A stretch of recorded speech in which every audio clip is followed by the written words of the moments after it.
après avoir traité le fait générateur de la TVA, et toujours en étudiant les règles d'assiette de la taxe sur la valeur ajoutée, maintenant on va voir la base imposable à la TVA et les taux qu'on applique à cette base.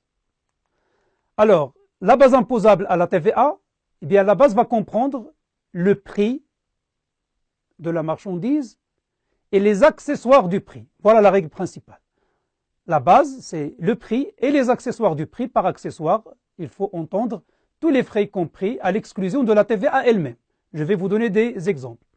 Il s'agira des recettes accessoires telles que les ventes de déchets et des emballages. Si on a des subventions d'exploitation, là encore, ça entre dans la base de calcul de la TVA. Les produits financiers tels que les intérêts sur dépôt à terme, là encore, ce sont des éléments qui figurent dans la base imposable de la TVA. Alors, la base imposable comprend quoi en particulier? Il comprend en plus du prix principal de la marchandise, les frais de transport, c'est un accessoire du prix, les emballages perdus, les intérêts pour règlement à terme, ce sont tous des additifs, des accessoires qui suivent le principal qui est le prix. Les compléments de prix, éventuellement, les droits et taxes, lorsque j'importe par exemple, je paye des droits et taxes à la douane, les droits de douane, la taxe intérieure de consommation, eh bien ces droits de douane et sa taxe intérieure de consommation, combien même c'est des taxes versées à l'État, ils entrent comme éléments composant la base imposable de la taxe sur la valeur ajoutée. La taxe impose les autres taxes. Elle n'impose pas elle-même, ça va de soi. Alors, les rabais, remises et ristournes accordés et les escomptes accordés, bien sûr, ils vont venir en déduction de la base imposable, du chiffre d'affaires imposable. C'est normal parce qu'ils agissent en diminution du prix principal.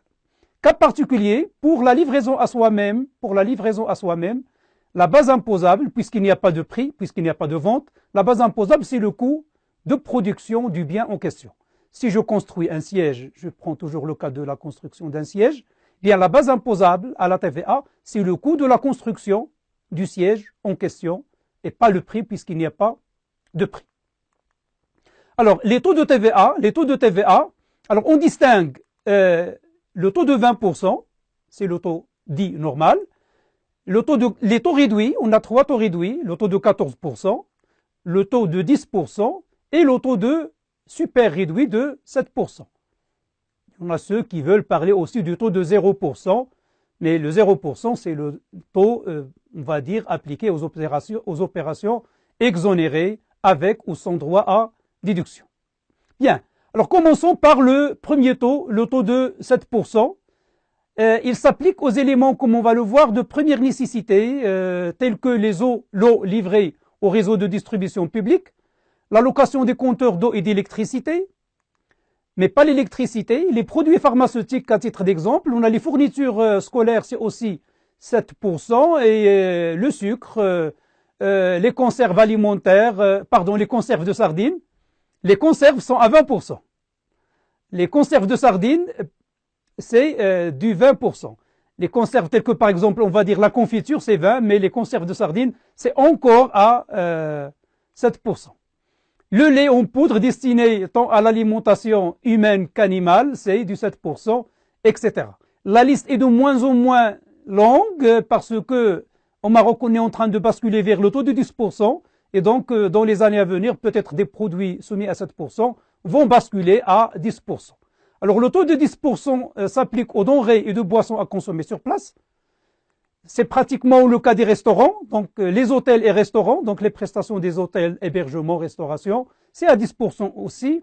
La location d'immeubles à usage d'hôtel, donc le secteur touristique, on va dire, grosso modo, c'est du 10%. Les produits alimentaires tels que les huiles, fluides alimentaires, le sel de cuisine, le riz usiné et les pâtes alimentaires, vos spaghettis sont taxés à 10%. Les produits pétroliers et de gaz, c'est du 10%. Autre exemple, les opérations de banque et de valeurs mobilières, les intérêts sont facturés à 10% de TVA. Les avocats et métiers similaires, avocats, interprètes, notaires, huissiers de justice, etc., c'est à 10%. La liste des produits soumis à 10% est en train de prendre de la longueur parce que beaucoup de produits qui étaient exonérés ou qui étaient soumis à 7% le sont maintenant à 10%.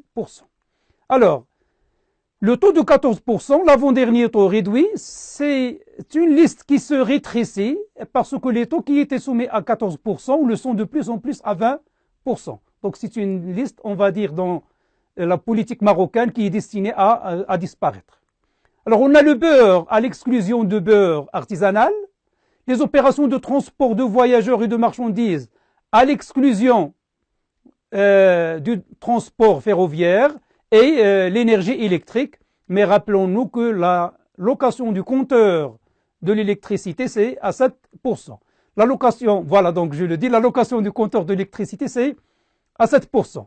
Sinon, à part ce que je viens de citer à titre d'exemple, à part ce qui est expressément taxé à 7, 10 ou 14%, le reste, et c'est la quasi-majorité, la quasi-totalité des produits et services, c'est à 20%. Donc le taux de 20%, il est appliqué à tous les biens et services non expressément soumis à des taux réduits ou super réduits, 14, 10 ou 7.